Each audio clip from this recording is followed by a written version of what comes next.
you've got to show us that you are initiating reforms that are going to recruit better teachers and train them more effectively, that are going to have greater accountability measures so you're able to track how students are doing during the course of the school year and make adjustments so that they're not just being passed along from grade to grade even though they can't read or do arithmetic at their grade level.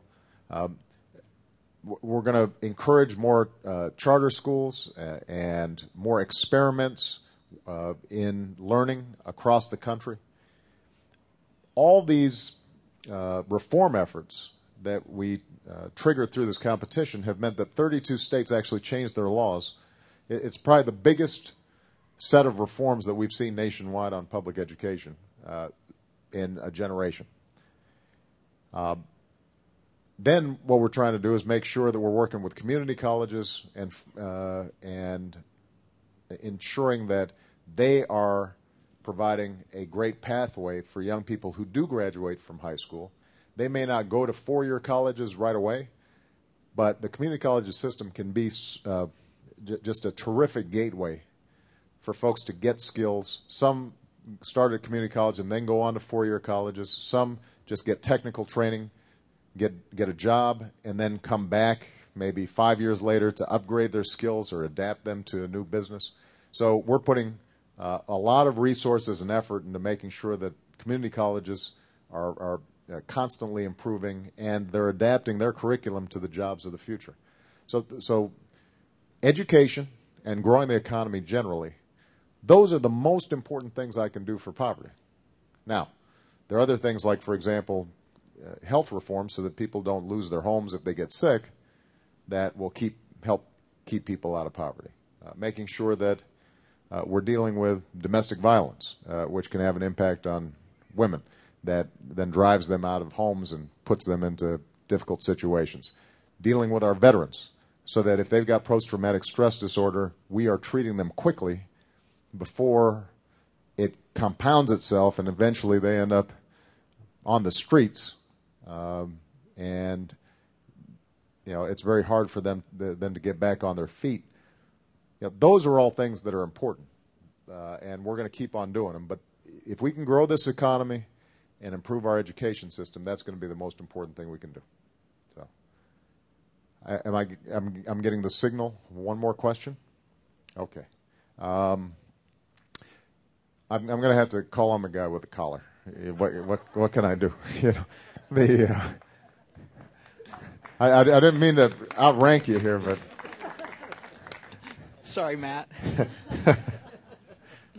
Mr. President, Father Michael Amadeo, pastor of Holy Trinity Catholic Church here in Beavidale, as well as the school that in 2008 was recipient of the Department of Education's Blue Ribbon Awards. Congratulations. So, thank you for being here.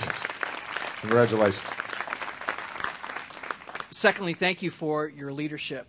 These are very tough economic times, tough times for our country in regards to men and women being deployed. Yeah. My question for you comes from a member of my congregation who is 55 years of age, mm-hmm. has a wife, 2 children who are freshmen in high school. Right. A year ago, he lost his job in manufacturing. He's been unemployed now for a year plus. What will your economic policies do for him within the next year, and hopefully to be able to secure a job and have that American dream again, which has now been lost? Well, obviously that story is duplicated all across the country, and I get letters. I get about 40,000 letters or emails from constituents across the country every single day. And my staff selects out about 10 of them for me to read each night, sort of a representative sampling. I know this is a representative sampling because about half the letters call me an idiot. So they're not screening them out. But a bunch of those, letters talk about, I'm 50 years old, I've worked hard all my life. I've looked after my family. The plant closed, or the office shut down, and it's very hard for me now to find work. the jobs that are available pay 20, 30% less than what I was making before. Sometimes the parents write about them feeling ashamed that they can't provide for their kids the way they wanted to. Sometimes I get letters from kids who aren't at all ashamed of their parents. They love their parents. They're proud of them. But they know that their parents are feeling bad. And so they write to me saying, I wish you could just do something because my dad or my mom, they look like they're losing hope, and they're lost, and I feel bad. So what you're hearing is what a lot of folks are going through all across the country, and I think I've spoken generally about what we can do long term for our economic competitiveness. There are some things that we're doing immediately to try to improve the business climate. So as I already mentioned, trying to get businesses who actually have a lot of cash, they're making profits now, to invest those profits now as opposed to sitting on the sidelines or holding them. And in plant and equipment and research and development, we're trying to change sort of the incentive structures and the tax codes to spur on additional business investment. If the member of your congregation, your parishioner, was in manufacturing, one of the things that we think holds a lot of promise is the whole clean energy sector.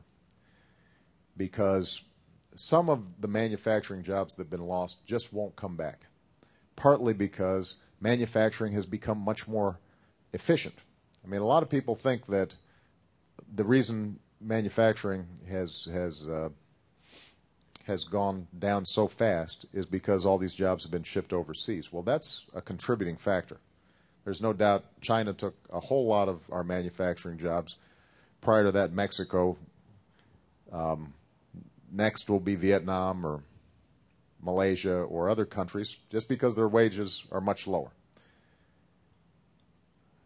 But, and frankly, it's also because sometimes our trade deals weren't enforced very well.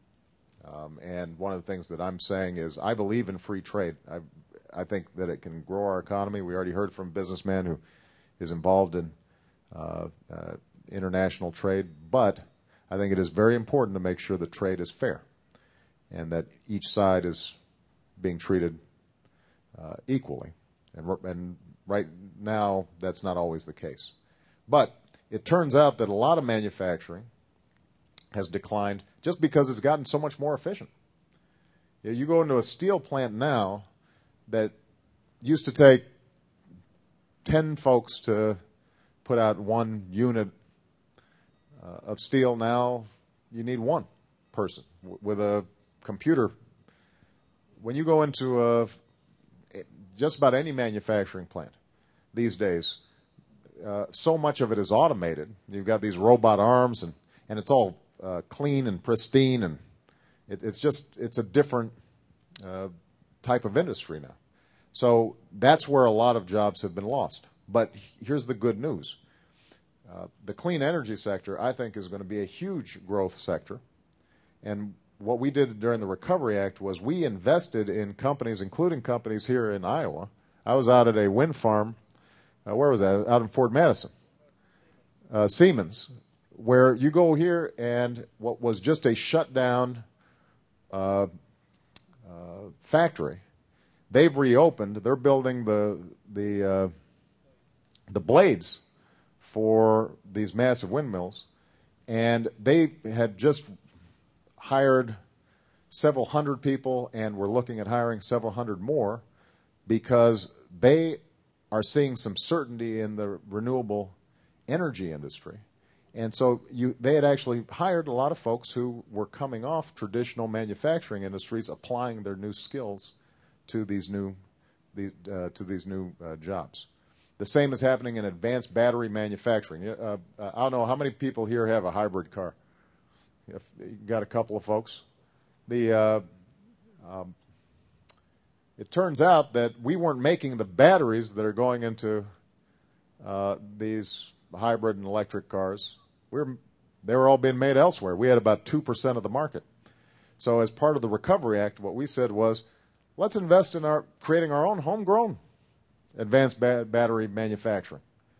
And we're on track now by 2015 to have 40% of the market. And we were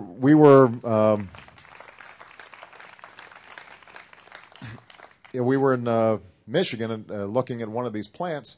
A lot of the folks who were there are folks who used to work as suppliers for the auto industry. They had gotten laid off, and now they're back helping to build what will be the cars of the future. These advanced batteries that they're building are going into the Chevy Volt, which is a American-built clean energy car, a car of the future. So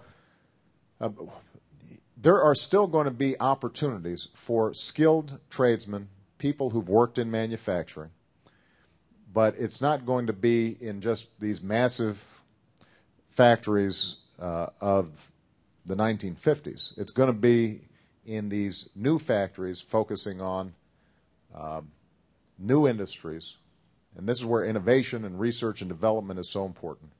The one thing that's going to happen, though, is that parishioner is going to need probably to update some of their skills, because, as I said, the fact that they know manufacturing, they know machines and tools, all that's going to be helpful, but they're also probably going to need to work a computer better.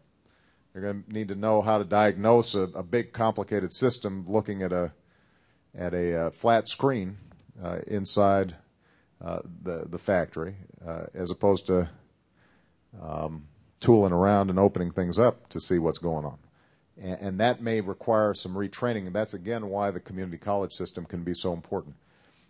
A lot of folks at the age of 50, they don't need 2 years of education, but they may need 6 months where they're able to retool and get some help paying the bills and making the mortgage while they are retooling. And those are the kinds of programs that I think we need to set up.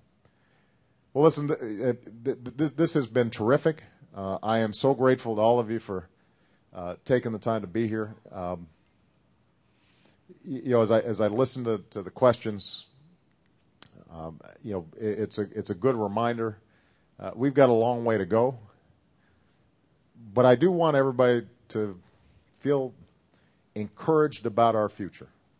This goes to the first question that was asked about the next generation. America is still the wealthiest country on earth. We have the best colleges and universities on earth. It still has the most dynamic entrepreneurial culture on earth. We've got the most productive workers of just about any advanced nation. We still have huge advantages, and people, billions of people around the world would still love the chance to be here. And so I don't want everybody to forget that that we've been through tougher times before, and we're going to get through these times. But typically when we've gotten through tough times, it's because we all buckled down and we refocused and we came together and we made some tough but necessary adjustments and changes in how we approach the future. And I'm confident we're going to do that again. But it's going to happen not just because of me, the president. It's going to happen because of individual small businesses. It's going to happen because of what's happening in congregations. It's going to happen because of what young people are doing, thinking about their future and how they're applying themselves to their studies. All of us are going to have to be pulling together and refocusing on the future and not just the present. If we do that, we're going to do fine. So thank you very much, everybody. Appreciate it.